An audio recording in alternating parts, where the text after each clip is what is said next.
यं प्रव्रजन्तमनुपेतमपेतकृत्यम्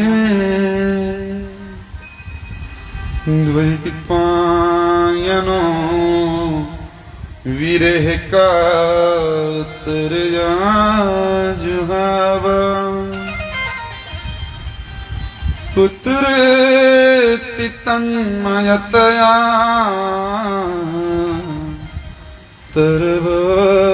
तरवभिनेदुः तं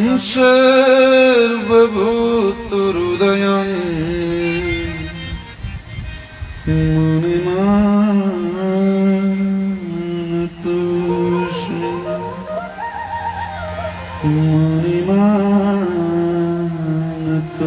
मुनिमानतोऽस्मि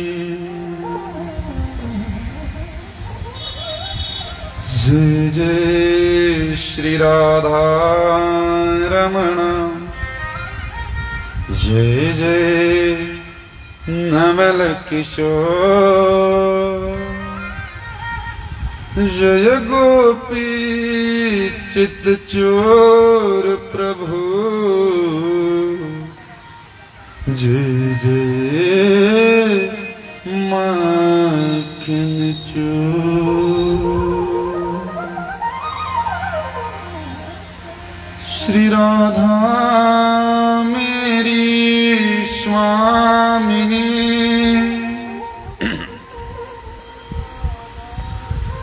श्री राधा मेरी स्वामिनी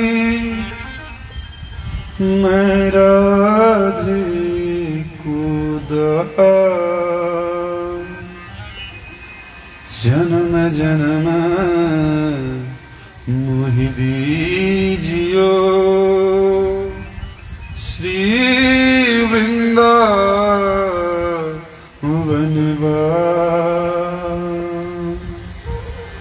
श्री वृंदावन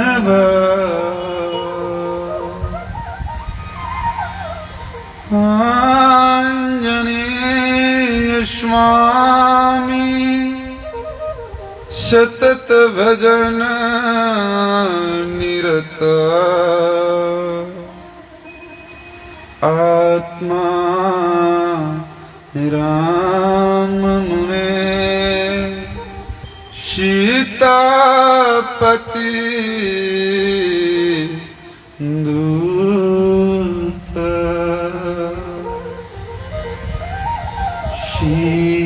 सीतापति दूत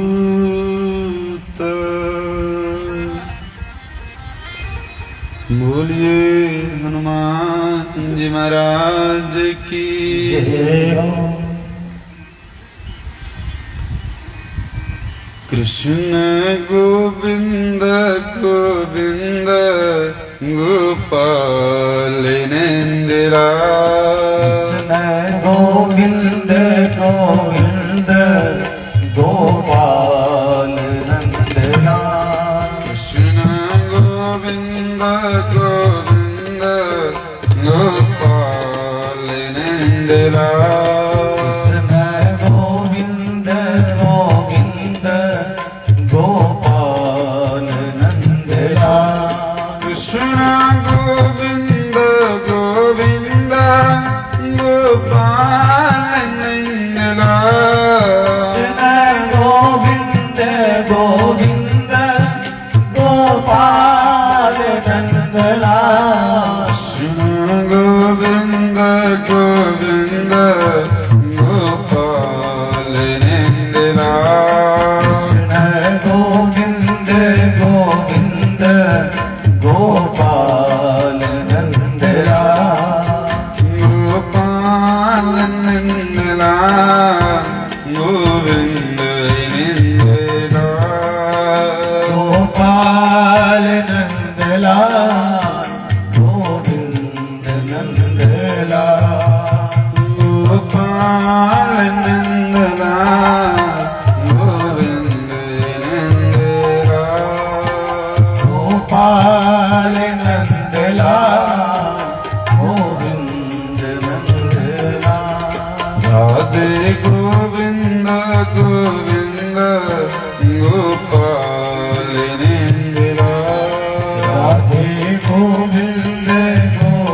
गोपाल नंद लाल गोविंद नंद लाल गोपाल नंद लाल गोविंद नंद लाल जय गोविंद गोविंद गोपाल नंद लाल जय गोविंद गोविंद गोपाल नंद लाल जय गोविंद गोविंद गोपाल नंद लाल गोविंद गोविंद गोपाल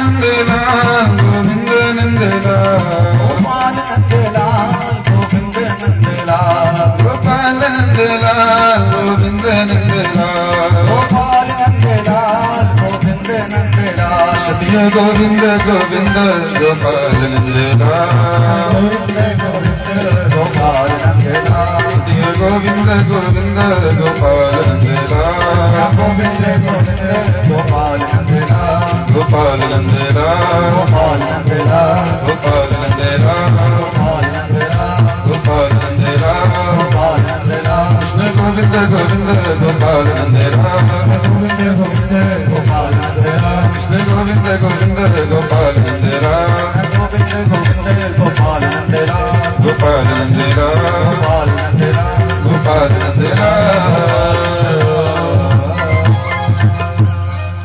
गोपाल कृष्ण भगवान की जय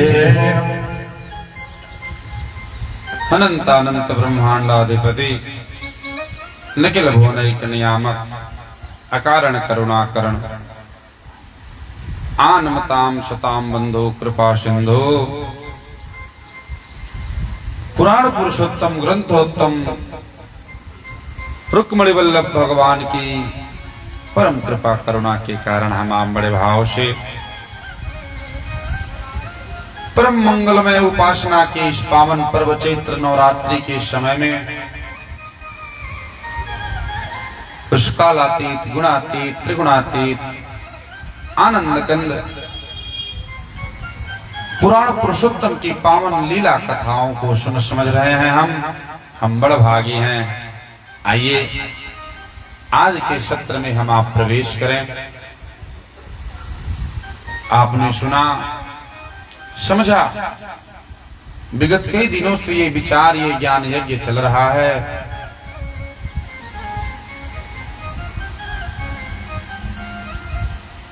पूर्व के दिवस में मंगलमयी रुक्मिणी मंगल की कथा हमने सुना। जो साधन हम आप कर रहे हैं उसी साधन की परिणति उपलब्धि मैया रुक्मिणी को द्वारकाधीश की प्राप्ति के रूप में हुई।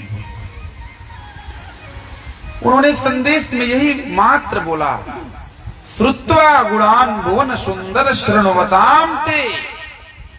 हे भुवन सुंदर, कैसा अद्भुत संबोधन है। भुवन सुंदर, भुवन सुंदर कौन हो सकता है? भुवन सुंदर, भुवन का अर्थ होता है केवल ये पृथ्वी लोक नहीं, भुवन में 14 भुवन आ जाता है। आज 14 भुवनात्मक ब्रह्मांड में हे प्रभु आप ही सुंदर हो।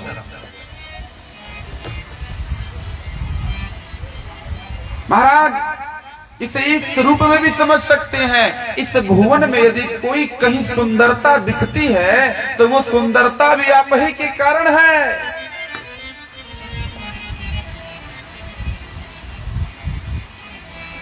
जो सुंदरता के, जो सद्गुणों के, जो आनंद के भंडार हैं वही भुवन सुंदर हैं। जिनका गुण भी सुंदर है, जिनकी लीलाएं सुंदर हैं, जिनका स्वरूप स्वभाव सुंदर है और उनके गुणों से लीलाओं से जुड़ करके जो इस संसार में इस 14 भुवनात्मक ब्रह्मांड में उसी को देखता है, उसको यह भुवन भी सुंदर दिखता है। इसलिए भगवान कौन है? भुवन सुंदर। मैया रुक्मिणी का संबोधन है भुवन सुंदर। तो कहती हैं, हे भुवन सुंदर, मैंने आपको अभी देखा नहीं है, आपसे मिली नहीं हूं, लेकिन श्रुत्वा आपके बारे में हमने सुना, और सुन करके जो उपलब्धि हुई, जो प्राप्ति हुई, वो क्या हुई? हरतोंग तापम। हमारे जीवन में, हमारे अंग प्रत्यंग में जो ताप थी, जो पीड़ा थी, जो कष्ट था, जो क्लेश था, वो निवृत्त हो गया। भैया, हम सबके जीवन में कोई ताप है कि नहीं? ताप मतलब किसी कारणवश हम कभी संतप्त हो जाते हैं अपने स्वभाव के कारण।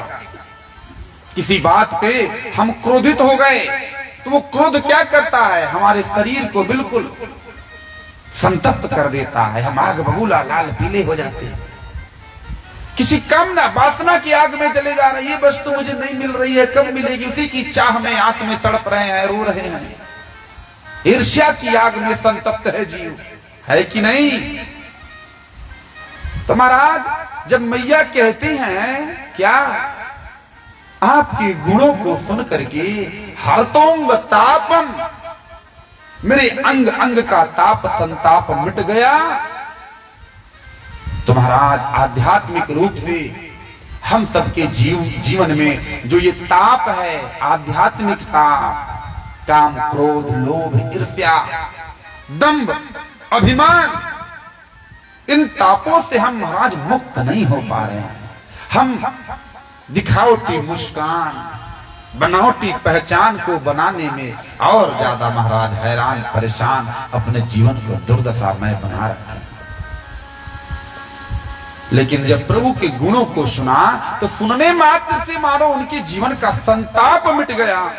तो उन्होंने सोचा, जिनकी चर्चा इतनी सुंदर है, यदि उनके चरणों की सेवा सुलभ हो जाए, उनके मुख कमल का दर्शन प्राप्त हो जाए, तुम्हारा जीवन में अब कुछ पाना बाकी नहीं रहेगा। और इसलिए उन्होंने लोग क्या कहेंगे, प्रभु की शरण में जाने में जो उनका चित्त है, कहती हैं, तो यच्युता विशत चित्तमपत्रपम में, मेरा जो चित्त है चिंतन मनन श्रवण करने के उपरांत अब आपके पास आने में लोग क्या कहेंगे, संसार क्या कहेंगे, इसकी चिंता नहीं है मुझे। लोक की मर्यादा की, संसार की जो एक औपचारिकता, उसके संकोच बस लोग साधन भजन नहीं कर पाते, कथा सत्संग में नहीं जा पाते। लेकिन आज मैया को लगा नहीं, अब बहुत संकोच हो गया, साधन भजन से विमुख हो करके जन्म मरण के चक्कर के बंधन में कब तक जीव बंधा रहेगा। और वो महाराज प्रभु के शरण में अपना संदेश भेजती हैं। हम आप भी रोज संदेश भेजते हैं, अपनी प्रार्थना से, पूजा से, आरती से, दान से, पुण्य से प्रभु के पास मैसेज ही तो हम भेजते हैं। तो हमारा मैसेज बड़ा साफ होना चाहिए कि प्रभु वास्तव में हमारा समाधान जिसमें हो, वैसी बुद्धि दे दो, वैसा वर दे दो, वैसी कृपा कर दो। हमें तो लगता ही नहीं कि मेरा कल्याण किससे होगा। हम तो रोज केवल सुख संपत्ति घरे आवे, कष्ट मिटे तन का, बस इतने में सीमित हो जाते हैं। इसलिए प्रभु श्रद्धा भक्ति को भी बढ़ाओ। गुरुजनों, संत जनों, श्रेष्ठ जनों, वृद्ध जनों के पावन चरण शरण में बैठने की सामर्थ्य दो। ये जब तक होगा नहीं, जीव का कल्याण संभव नहीं है। मैया का कल्याण हो गया, उन्हें प्रभु मिल गए। महाराज साधक आध्यात्मिक रूप से अपने को सावधान करके इस कथा को सुनता है, तो उसकी बुद्धि ही रुक्मिणी है, उसकी बुद्धि ही रुक्मिणी है। और यह आत्मदेव जो जीवात्मा है वही प्रभु है। ये बुद्धि बाहर दौड़ रही है, बाहर के चीजों से, कामनाओं से, वासनाओं से सुख को खोज रही है लेकिन पा नहीं रही है। और सुख का निधान हृदय में बैठा हुआ हृदय विहारी, और इस हृदय विहारी प्रभु को वो नहीं देख पा रहा है। जब बुद्धि निश्चय कर लेगी बाहर सुख नहीं है, सुख का निधान हमारे हृदय में बैठा हुआ हृदय विहारी अंतर्यामी जन जन के हृदय में जो समाया हुआ है वही सुख का स्रोत है। और जब तक खुद को जानेंगे नहीं, पहचानेंगे नहीं, तो कोई सुखी हो पाएगा भैया? स्वयं को शरीर मानोगे तो शरीर तो एक दिन धोखा देगी ही। शरीर वालों को ही केवल अपना मानोगे तो वो भी महाराज धोखा तो देगा ही एक दिन। अब देखना भाई, इस उपदेश को व्यवहारिक धरातल पे अगर विचार पूर्वक नहीं ग्रहण करोगे तो ये आपको केवल सुनने में अच्छा लगेगा, व्यवहारिक धरातल पे फिर आचरण में नहीं आएगा। जब संसार के संबंधों को मिथ्या बताया जाता है, झूठा बताया जाता है, तो उसको इस अर्थ में बताया जाता है कि भैया इसका मतलब नहीं कि अब किसी से व्यवहार मत रखो, ऐसा नहीं है, गलत अर्थ में मत लो। आप व्यवहार करो लेकिन वह व्यवहार आपके साधन भजन में बाधक नहीं बनना चाहिए। आपका परिवार हो या बाहर का संबंध हो, व्यवहार हो, दायित्व हो, वो उसी अंश में स्वीकार्य है कि आपके साधन भजन चिंतन मनन में वो विघ्न नहीं पड़ रहा है। जो राम की ओर आपके कदम बढ़ रहे हैं, भगवान की ओर, उसमें वो अड़चन नहीं बन रहा है। मनियत सब ही राम के नाते, सबका सम्मान है, लेकिन जो हमारे राम का नहीं है वो हमारे किसी काम का नहीं है। महाराज, ब्रज वनिताओं ने, ब्रज स्त्रियों ने राम के, परमात्मा के, कन्हैया की शरण में जाने में जब घर परिवार बंधन लगा तो उन्होंने त्याग दिया कि नहीं? जब सज्जन स्वभाव के रावण जैसे, रावण की लंका में रहने वाले विभीषण को हनुमान जी का सत्संग मिला, अंततः उन्होंने रावण का त्याग, अपने बंधु का त्याग किया कि नहीं? मीरा ने जब देखा ये राजरानी का जो तमगा है ये संतों की सभा में, सत्संग में नहीं जाने देगा, उसने अपने राज को, अपने पति तक को त्याग दिया। और तो और महाराज भरत जी, जिस दिन लगा मेरे मां के कारण मेरे राम मुझसे दूर चले गए, उन्हें लगा ये मेरी मां नहीं हो सकती, क्योंकि मां तो वही है जिसका पुत्र भगवान का भक्त हो। पुत्रवती जुबती जग सोई, रघुपति भगत जास सुत होई। और ये तो मेरी मां मुझे राम से दूर कर दी, मेरे राम को वन में भेज दी। महाराज, उस दिन से भरत जी ने अपनी मां को मां नहीं कहा। भाव ये है, गुरु भी यदि भगवान की शरणागति सेवा का बात नहीं बता रहे हो तो गुरु का भी त्याग किया जा सकता है। बलि गुरु तेजो कंत ब्रज बलितन। बलि महाराज जब दान से रोकने लगे बलि महाराज को उनके गुरु शुक्राचार्य जी, तो उन्होंने अपने गुरु की बात मानी। अरे गुरुदेव, जब आपको पता है भगवान ही आए हैं दान लेने बामन बन के, और सब दान पुण्य सेवा यज्ञ जो मैं नर्मदा तट पे कर रहा हूं भगवान को ही तो प्रसन्न करने के लिए, अब महाराज भगवान प्रकट होकर मांग रहे हैं हमसे, अब भी क्या यज्ञ की पूर्णता में कमी रह गई? यज्ञ का मतलब होता है कि वो जो यज्ञ भुक है, यज्ञ का भोक्ता उपलब्धा परमात्मा है, जिसके लिए हम स्वाहा कर रहे हैं, जिसके लिए हम विद्वानों से वेद पाठ करा रहे हैं, जिसके लिए तमाम विधि विधान की मर्यादाओं का पालन कर रहे हैं कि वह परमात्मा रीझ जाए, हमें अपना सानिध्य दे। और वही परमात्मा याचक बन के आकर के मुझे दाता का गौरव देने आया है, और गुरुदेव आप कह रहे दान मत करो। इतना भी ज्यादा शिष्य की चेला का हित गुरु को नहीं सोचना चाहिए। भौतिक गुरु की नहीं मानी, तो क्या बलि महाराज की कुछ हानि हुई? आज बलि को भगवत भक्त के रूप में उनकी हम कथाएं सुनते हैं।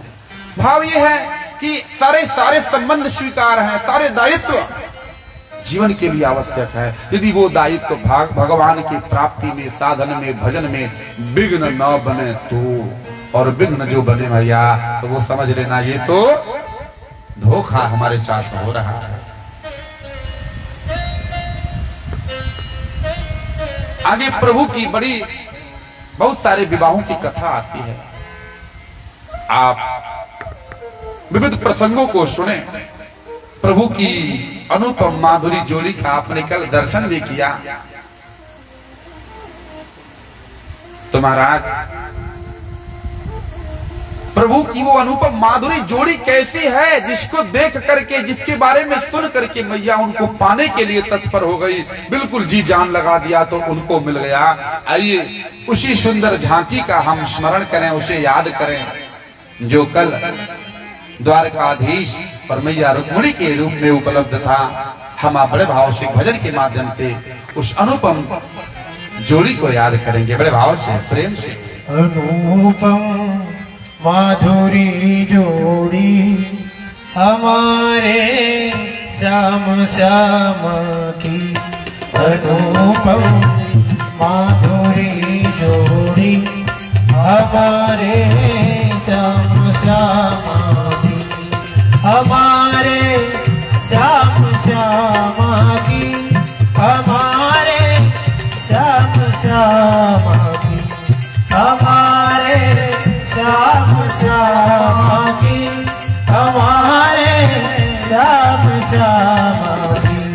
रसीली मद भरी मस्ती, रसीली मद भरी मस्ती, हमारे श्याम श्याम की।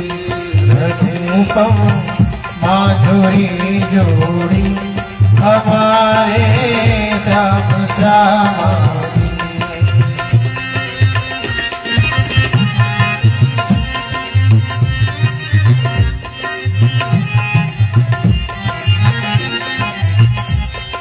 कटीली भावना की, सुघड़ सूरत मधुर बतिया, कटीली भावना की, सुघड़ सूरत मधुर बतिया, लटक गर्दन की मन बसिया, लटक गर्दन की मन बसिया, हमारे श्याम श्याम की। अनुपम माधुरी जोड़ी हमारे श्याम श्याम की।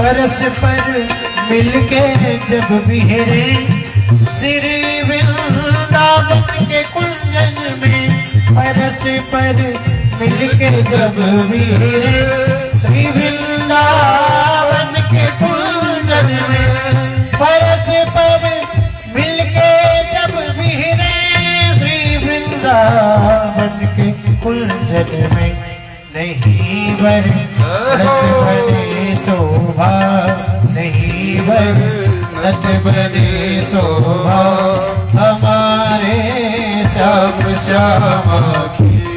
अनुपम माधुरी जोड़ी हमारे श्याम श्याम की।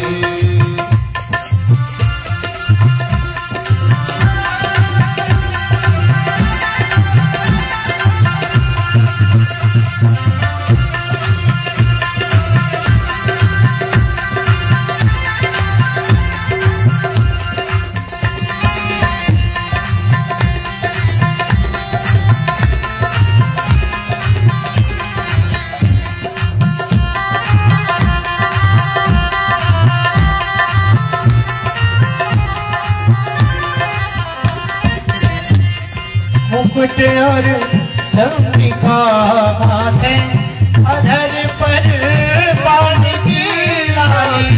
मुकुट और चंद्रिका माथे, अधर पर पान की लाली।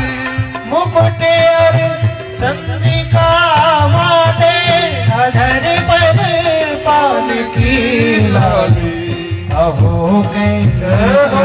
बनी छवि है, अहो कैसी बनी छवि है हमारे राम श्यामा की।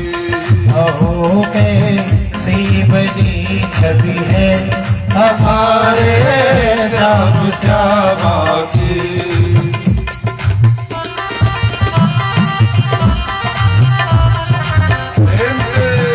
तालियों की सेवा करते हुए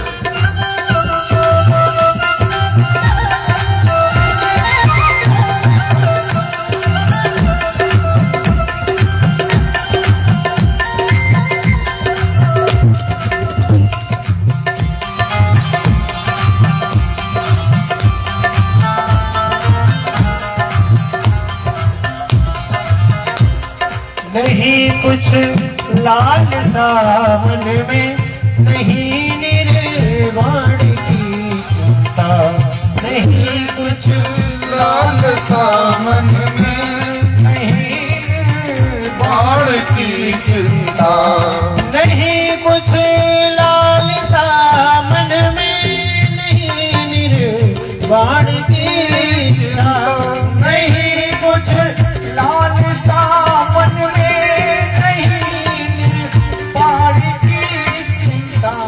नहीं निर्वाण की इच्छा।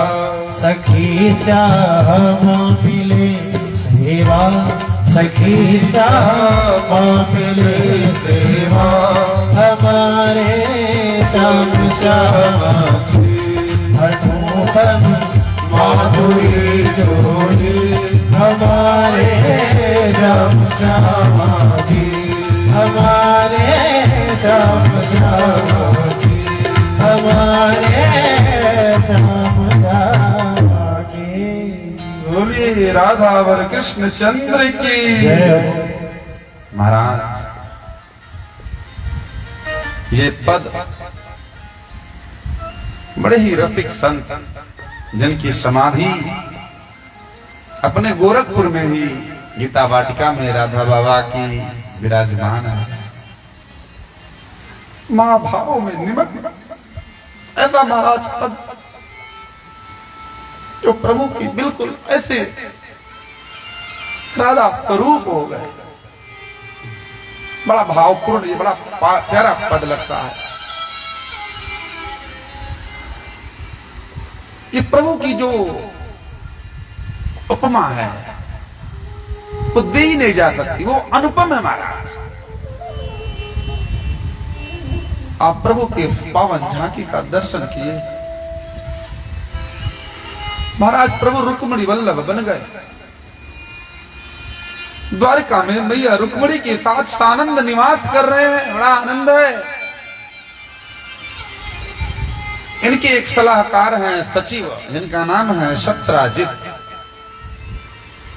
ये बहुत दीर्घ काल तक सूर्य भगवान की उपासना किए और सूर्य नारायण की कृपा से इन्हें श्यमंतक नामक एक अद्भुत मणि मिली। इस मणि की नित्य अर्चना पूजन करने से मनो सोना देती थी, ये उगलती थी सोना महाराज। रोज कई मन सोना। द्वारकाधीश को जब ज्ञात हुआ तो अपने सचिव, अपने सलाहकार सत्राजीत से इन्होंने निवेदन किया, भैया सत्राजीत, इतने स्वर्ण, इतने ऐश्वर्य, इस समृद्धि का व्यक्तिगत जीवन में यह तो उपयोग नहीं है कि मनोमन सोना रोज मिल रहा हो।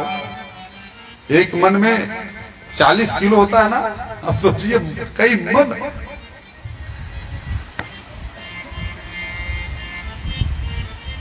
आप इस धन का, आपको जो ये ऐश्वर्य प्रभु की कृपा से मिला है, इसका समाज की सेवा में उपयोग करिए। राजकोष में जमा कर दीजिए, इससे अच्छी सड़कें बनेंगी, अच्छे स्कूल, विद्यालय, गुरुकुल, गौशाला, यज्ञशाला, तमाम सरोवर, चिकित्सा इत्यादि की अच्छी व्यवस्था, प्रजाएं को इस धन का लाभ मिले। बड़ी प्यारी सलाह दिया। लेकिन कोई भी दुनिया की चीज हो जिसे हम मेरा मान लेते, ये तो मेरा है, तो उस पर जो अपना अधिकार होता उसको व्यक्ति छोड़ना नहीं चाहता। महाराज देखते प्रेम से प्यारी बात इन्होंने बताई द्वारकाधीश ने। इन्होंने भी कहा, देखो द्वारकाधीश, ये मुझे मेरे पुरुषार्थ से मिली है, मेरे तप से मिली है, अब इसका क्या करना है इसका निर्णय मेरे ऊपर छोड़ दो और इस पे ज्यादा अपनी दृष्टि मत लगाओ। अब मेरे पास आपका सचिव हूं, आपका सलाहकार हूं, इतना तो विवेक होगा, इसका मैं क्या करूं। भगवान तो समझ गए इनका मंतव्य क्या है, इतनी चतुराई पूर्ण बातों का अर्थ क्या होता है। सीधे मना न करके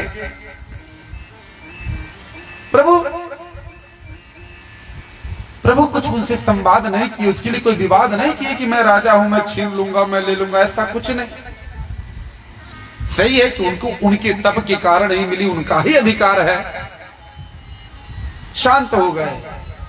अच्छा, प्रभु कृपा से मानो कोई पद प्रतिष्ठा अधिकार मिल गया तो जीवों का एक स्वभाव होता है, अब उसको हम दिखाते हैं, हम बताना चाहते हैं।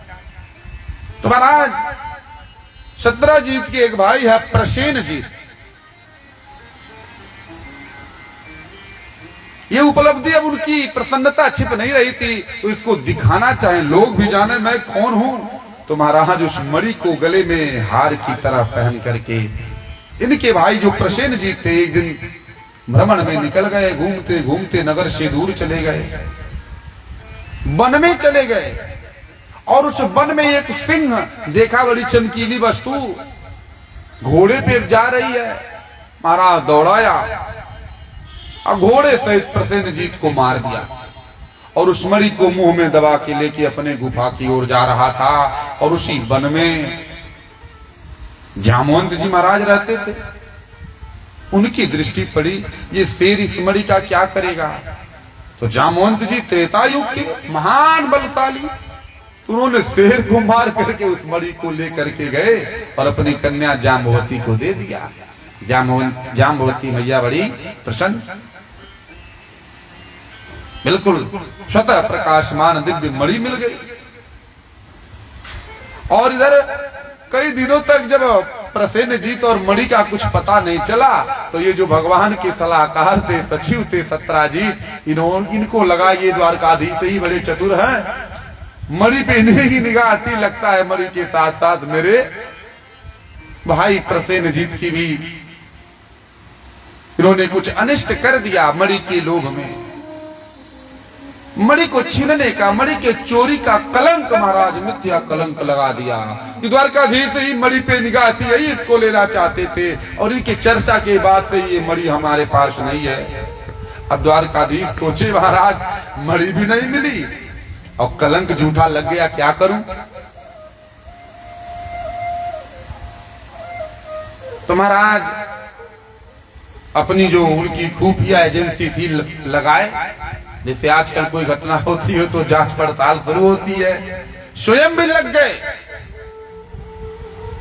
और पता चला कि प्रसेनजीत ही उसको गले में धारण करके घर से निकला था। किधर निकला, कहां तक गया, पता करते करते तो वहां पहुंच गए जहां प्रसेनजीत और वो घोड़ा मरा पड़ा था। अब महाराज वहां से जो सिंह महाराज बढ़ा था लेके आगे, उसके चरणों का जो चिन्ह था उसी के माध्यम से वहां पहुंच गए जहां सिंह भी मरा पड़ा था। अब वहां से आगे जामवंत जी के चरणों की कुछ निशानी जो थी उसका अनुगमन करते हुए उस गुफा में पहुंच गए जहां जामवंत जी और उनकी कन्या जाम्बवती विराजमान थी। जामवंत जी पूछे, भाई यहाँ कहां से तुम आ गए, कौन हो। अरे महाराज हम कौन हूं छोड़ो, ये जो बिटिया आपकी लेके मणि खेल रही है ना, इस मणि के लिए मैं आया हूं, ये मणि दे दो महाराज, मैं चला जाऊंगा। झूठा आरोप लगा है। जामवंत जी कहे, देखो भाई आपके ऊपर आरोप लगे या प्रत्यारोप लगे, मुझे ये मणि कहीं ऐसे ही दान दक्षिणा में नहीं मिली है, तो कैसे मिली? उन्होंने कहा मैंने अपने बल से पुरुषार्थ से शेर को मार के लिया है मारा।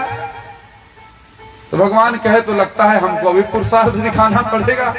और बात बात में लोगों में, दोनों लोगों में, द्वारकाधीश और जामवंत में लगी, मल्ल युद्ध हो गया। महाराज 27 दिनों तक युद्ध चला। भगवान को लगा कब तक खेला किया जाए। 28वें दिन महाराज जैसे ये लोग लड़ना शुरू किए तो जोर का मुक्का मारा। जामवंत जी को ऐसा मुक्का मारा कि बिल्कुल वो तिलमिला उठे। उनको लगा महाराज द्वापर के प्राणियों में इतनी शक्ति कहां आ गई कि मुझ त्रेता के बलशाली जामवंत को इतना कष्ट पहुंचा दे। उनको महाराज भगवान राम की याद आ गई उस मुक्का को पड़ती। इतना बाहू में बल। तो जब भगवान राम महाराज अपनी धनुष पे बाणों की महाराज रख की जब प्रत्यंचा खींचते थे तो जो उनकी मसल्स थी महाराज आजान भुज सर चापधर संग्राम जित खरदूषणम, जब दुष्टों का पापियों का संहार करते थे और महाराज कुपित होकर जब बाण छोड़ते थे राम जी, तो उनकी बाहों को ही देख करके इनको प्रतीत होता था यदि कोई बलशाली है, यदि उससे मेरा जोड़ा बन सकता है तो भगवान राम ही है। और मैं उस समय भगवान के ही पक्ष से था। भगवान मर्यादा पुरुषोत्तम थे, हमसे तो लड़ नहीं सकते थे। तो ये राम जी तो बेस बदल के नहीं आए हैं। इतना मुष्टिक में प्रहार तो राम जी के ही हो सकता। हाथ जोड़ लिया, अरे प्रभु आप राम जी तो नहीं है। अब श्याम जी को मुस्कुराहट आ गई कि बिना मुक्का की नहीं पहचान पाए कि मैं कौन हूं। मैं राम जी ही श्याम बन के आया हूं। और बड़ा प्रसन्न हुए, दर्शन का सुख हुआ और मन में एक क्षोभ प्रकट हुआ कि मैं अपने इष्ट अपने स्वामी के साथ हाथापाई किया। इतने दिन तक उनको सेवा सम्मान की जगह उनसे लड़ता रहा। अब शायद प्रभु पहले जैसा स्नेह संबंध नहीं रखेंगे। मन में बड़ी ग्लानि होने लगी। अब ये संबंध कैसे पहले जैसा हो जाए। तो महाराज इस संबंध को एक नया नाम दे दिया। अब तक महाराज भगवान के भक्त थे, सेवक थे। अब महाराज भगवान के ससुर बनने की तैयारी कर लिया और कहा प्रभु अब ये मणि तो ले ही जाओ। अब मणि ऐसे नहीं मिलेगी, मणि दहेज में मिलेगी। और आप महाराज हमारी कन्या को स्नात कर दो। और रुक्मिणी वल्लभ भगवान जाम्बवती वल्लभ बन गए। बोलिए जाम्बवती वल्लभ भगवान की जय। तो महाराज मणि को लेकर के आए, सत्यजीत को सभा में बुलाए। तो देखो भैया ये दशा है, जाओ अपने भाई का क्रियाक्रम करो और ये मणि लो महाराज आप ही संभालो। अब महाराज ये भी बड़ा लज्जित रहने लगे सत्यजीत कि मैंने द्वारकाधीश पे जो मुझे इतना स्नेह सम्मान अपने राज्य में पद प्रतिष्ठा दिए हैं और उनके ऊपर झूठा आरोप लगा दिया। अब उन्हें भी लगा हमारा संबंध पूर्ववत मधुर नहीं रहा। तो इन्होंने भी अपने महाराज संबंध को सुधारने के लिए अपनी कन्या सत्यभामा का हाथ महाराज सौंप दिया और मणि लेके आए। प्रभु मणि आप ही संभालो। भगवान सत्यभामा जी को तो स्वीकार कर लिए और कहा मणि तुम ही रखो, मणि तुम ही रखो। भगवान भी कितने अद्भुत हैं। मणि तुम ही रखो, लेकिन जो मणि से सोना निकलता उसको ले आके राजकोष में जमा कर दो भैया। मणि के मालिक तो ही बने रहो। इस प्रकार प्रभु सत्यभामा वल्लभ बन गए। बोलिए सत्यभामा वल्लभ भगवान की जय। इस प्रकार महाराज मित्रवृंदा, लक्ष्मणा, कालिंदी आदि अष्टपट रानियों से प्रभु का विवाह होता है। ये जो प्रभु की मुख्य अष्टपट रानियां हैं यही अष्टधा प्रकृति है। भूमि रापो नलो वायु खम मनो बुद्धिरेव च। जो गीता में भगवान अष्टधा प्रकृति की वर्णन किए हैं कि पंच महाभूत मन बुद्धि अहंकार, यही प्रभु की शक्ति है, प्रकृति। और इस प्रकृति को अपने बस में करके ही प्रभु इस सृष्टि का निर्माण करते हैं, इस सृष्टि का पालन करते हैं, और अंततः ये सृष्टि उन्हीं में विलीन हो जाती है। महाराज सब प्रभु ही है, सब प्रभु में ही चला जाता है। कैसे? वैसे ही जैसे हम लोग आभूषण धारण करते हैं ना, तो महाराज आभूषण को जो हम नाम देते हैं, ये अंगूठी है, ये झुमका है, ये हार है, क्या क्या नाम दे देते हैं, ध्यान देना भैया। लेकिन ये अंगूठी नाम की कोई चीज होती है? मूल में तो सोना ही है।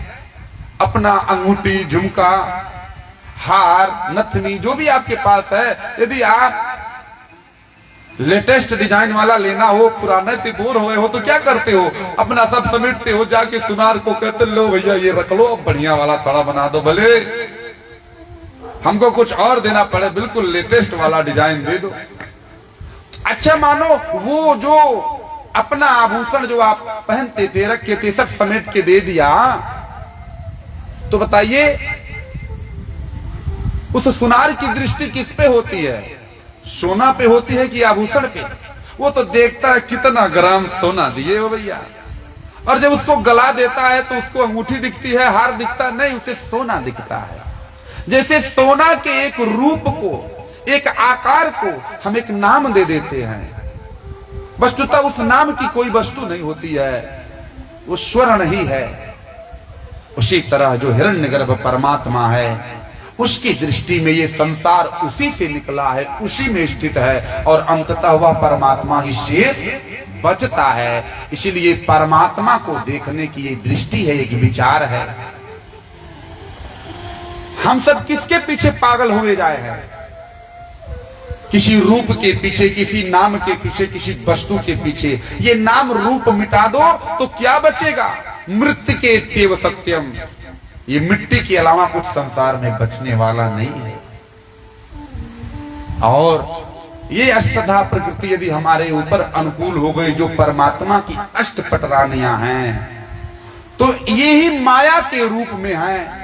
यदि आप बाहर सुख खोजोगे तो यही माया आपको उलझाए रखेगी, और यदि आप अंतर्मुख हो जाओगे तो यही माया ब्रह्म विद्या स्वरूपणी विद्या माया होके या विद्या सा विमुक्त ये आपको मुक्ति का पथ, मुक्ति का मार्ग, मुक्ति का साधन बता देगी। और इसी जन्म के साधन भजन से, अपने प्रयास से आप परमात्मा को जान सकते हो, पा सकते हो। ऐसी कोई दुर्लभ चीज नहीं परमात्मा है कि जिसे आप पाओ नहीं, जिसे आप समझ ना पाओ। ये शास्त्र, ये सत्संग, ये जो दिव्य सुंदर अद्भुत हमारे लिए लक्ष्य निर्धारित किया है संतों ने, सदगुरुजनों ने, किसके लिए है? हमारे आपके ही लिए तो है। हम ही सुन सकते हैं, हम ही चिंतन मनन साधन निध्यासन कर सकते हैं। अब कोई पशु तो नहीं आके सुन सकता। तो भैया ये साधन, ये कथा को आध्यात्मिक रूप से जीवन से जोड़े। प्रभु उस समय एक पृथ्वी का पुत्र था जो असुर हो गया था, जिसका नाम था भौमासुर। महाराज इसने 16,000 कन्याओं का अपहरण कर लिया था और एक मायावी दुर्ग में उनको, ध्यान दीजिएगा, बंदी बनाया था। द्वारकाधीश को ये बात पता चली तो चतुर्भुज नारायण के रूप में मैया सत्यभामा के साथ गरुड़ पे बैठे और गए अपने सुदर्शन चक्र से उस मायावी दुर्ग को महाराज नष्ट करके उस असुर के बंधन से उन कन्याओं को मुक्त कर दिया और कहा, देवियों आप अपने घर को जाओ, अपने पिता के पास जाओ, बंधु बांधवों के पास जाओ। महाराज वो कन्याएं हाथ जोड़ दी, हे प्रभु जाने की इच्छा तो है, हमें हमारा घर परिवार बड़ा प्यारा है, लेकिन ये घर परिवार, ये समाज कुछ मामले में बड़ा कठोर होता है। महाराज, जिस समाज की मैं बेटी हूं, जिस समाज की मैं बहन हूं, किसी भी समाज की बेटी बहन पे यदि कोई संकट आता है तो समाज के कमजोर होने के नाते आता है। उनकी कमजोरी, उनके गैर जिम्मेदारी के कारण ही हमको ये दशा, इस दुर्दशा में आना पड़ा, इस आताताई के बंधन में पड़ना पड़ा। लेकिन अब यदि इस आताताई के बंधन से मैं किसी भी प्रकार मुक्त हो गई हूं और उसी घर परिवार समाज में जाऊं तो वह घर परिवार समाज हमें सम्मान की दृष्टि से नहीं देखेगा। हे शरण शरण प्रभु, अब हम कैसे उसी समाज में जाऊं जहां मेरा कोई सम्मान ना हो। भगवान देखे, मानो इस लीला से प्रभु संदेश देते हैं और उन कन्याओं को कोई शरण, कोई आश्रय नहीं दिखा तो प्रभु महाराज अशरण शरण उन सबको अपनी शरण में ले लिया और 16,000 विवाह हो गए। इतने सारे विवाह, इतनी पत्नियां, प्रत्येक पत्नी से 10-10 पुत्र और एक पुत्री। महाराज, उन पुत्रों का भी विवाह हुआ और उनसे भी प्रत्येक से ऐसा उनका महाराज पारिवारिक मैनेजमेंट, उन पुत्रों से भी 10-10 पुत्र और एक पुत्रियां। बड़ा विस्तार इनके परिवार का, इनके समाज का। नारद जी एक दिन सोचने लगे कि दुनिया में लोग तो एक शादी करते हैं तो महाराज सर के बाल पक जाते हैं, और महाराज भगवान हजारों हजार विवाह कर लिए, अब ये भी चैन से नहीं होंगे, ये भी महाराज बड़े हैरान परेशान होंगे। और शायद शादी करने के बाद टेंशन, बीपी बढ़ जाती। इसीलिए जब मैं शादी करना चाह रहा था तो प्रभु मुझे बंदर बना दिया, लेकिन मुझे शादी नहीं करने दिया। और अपने इतना शादी किए होंगे तो खूब परेशान होंगे। अब चलता हूँ, देखता हूँ, मजे लेता हूँ। नारद जी बड़े कौतुकी हैं, भगवान की गृहस्थी देखने के लिए महाराज तैयार होके निकले। और उनको हैरान परेशान देखूंगा तो फिर मैं भी कहूंगा हमारा विवाह तो नहीं कराए और आप विवाह के लड्डू खाने चले आए। अब हैरान परेशान हो, क्या जरूरत थी इतना विवाह करने की। इसी भाव से आके जब पहुंचे द्वारका में, जितनी पटरानियां, उतने भवन, उतने लोग, उतने रूप में भगवान। महाराज किसी भवन में जा रहे हैं तो देख रहे हैं भगवान संध्या में जप में, ध्यान में लीन हैं। दूसरे भवन में गए तो देख रहे हैं कोई अतिथि आया है, अतिथि की सेवा कर रहे हैं। महाराज तीसरे भवन में गए तो प्रभु यज्ञ कर रहे हैं।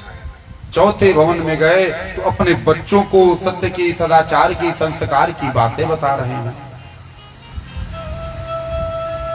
पांचवें भवन में गए तो अपने पत्नी के साथ बैठ के प्यार भरी, रस भरी बातें कर रहे हैं, बड़े प्रसन्न दिख रहे हैं। महाराज चौथे भवन में गए तो देख रहे हैं विद्वान लोग, आचार्य लोग आके बैठे हैं और महाराज वेद पुराण की चर्चा सुना रहे हैं, अपने घर परिवार समाज के साथ भगवान की चर्चा सत्संग कर रहे हैं। ऐसे भवनों में घूमते घूमते घूमते साक्षात मैया रुक्मिणी के भवन में पहुंचे। अब जाके द्वारकाधीश की दृष्टि नारद जी पे पड़ी और दौड़ पड़े, अरे महाराज देवर्षि आइए आइए पधारिए। बैठा करके देवर्षि का स्वागत सम्मान सेवा में लग गए। देवर्षि नारद महाराज हाथ जोड़ लिए, हे कौतुकी प्रभु, आपका कौतुक हम जीवों के बस के बात नहीं है समझना। आज हमारे बड़े स्नेही शिक्षक आदरणीय श्री स्वर्ण शुक्ल जी आए हैं। भैया लाइव के माध्यम से कथा को देख रहे थे, मैसेज से बात हुई कि भैया हम जल्दी आते, अभी बाहर कहाँ महाकाल आदि कहाँ घूम के आए भैया, और आज विश्राम दिवस की कथा में आए। कथा मंडप में आप सबका बहुत स्वागत है। तो महाराज मैं निवेदन कर रहा था प्रभु कि जो गृहस्थी की अलौकिकता है इसको देख करके नारद जी नतमस्तक हो गए कि ईश्वर की सामर्थ्य पे किसी को संदेह नहीं करना चाहिए। ईश्वर महाराज सर्वसमर्थ है, इसलिए ईश्वर की लीला को हम अपने मानवीय मानदंड से, मानवीय संविधान से नहीं तोल सकते। ईश्वर का संविधान ईश्वरीय है। वो कर्तुम जो हम करते हैं वो तो कर ही सकता है, अकर्तुम जो हम नहीं कर सकते वो भी कर सकता है। कर्तुम अकर्तुम अन्यथा कर्तुम, करणीय अकरणीय छोड़ दीजिए, अन्यथा कर्तुम जो हम सोच नहीं सकते, जो हम समझ नहीं सकते वो भी कर सकता है, वो ईश्वर है। महाराज इस संसार के उत्पत्ति की, निष्पत्ति की, रचना की, सृष्टि की बहुत सारी विधाएं हैं, बहुत सारी चर्चाएं हैं। आप पढ़ेंगे कितनी थ्योरियां पढ़ी हैं, लेकिन कोई पक्का नहीं कहता कि नहीं सृष्टि की यही व्यवस्था प्रामाणिक है। वैज्ञानिक लोग भी अपनी स्वीकारी हुई सच बात का अपने ही खंडन कर देते हैं। नहीं नहीं, अभी तो ऐसी बहुत सी चीजें जिनके बारे में हम जानते नहीं हैं। जो जितना बड़ा ज्ञानी है वो अपने आप को उतना बड़ा अज्ञानी मान रहा है। अभी तो बहुत कुछ जानना बाकी। ईश्वर स सर्वज्ञ सर्वविद, वास्तव में सब कुछ जानने वाला ईश्वर ही हो सकता है, कोई जीव नहीं हो सकता है।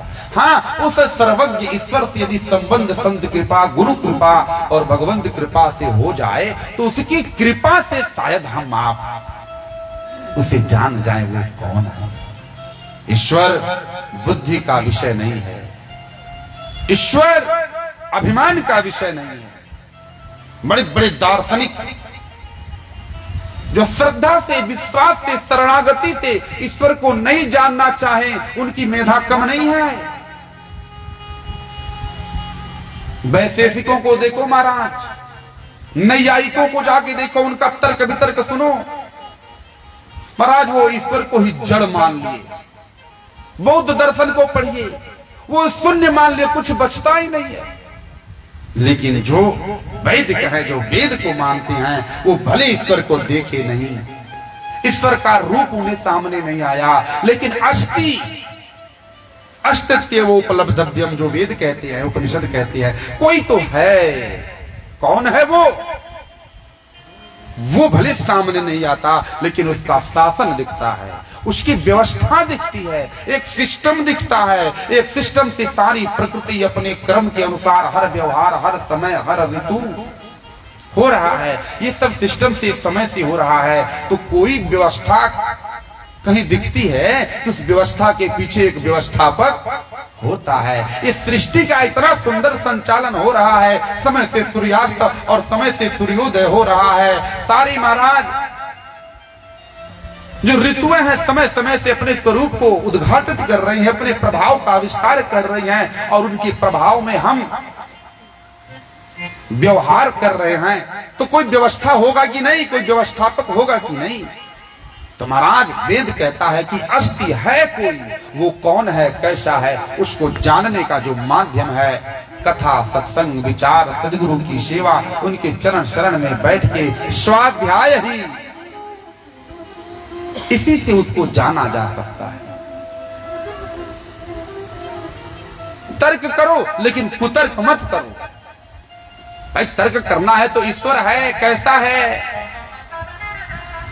इस बारे में प्रश्न जिज्ञासा करो।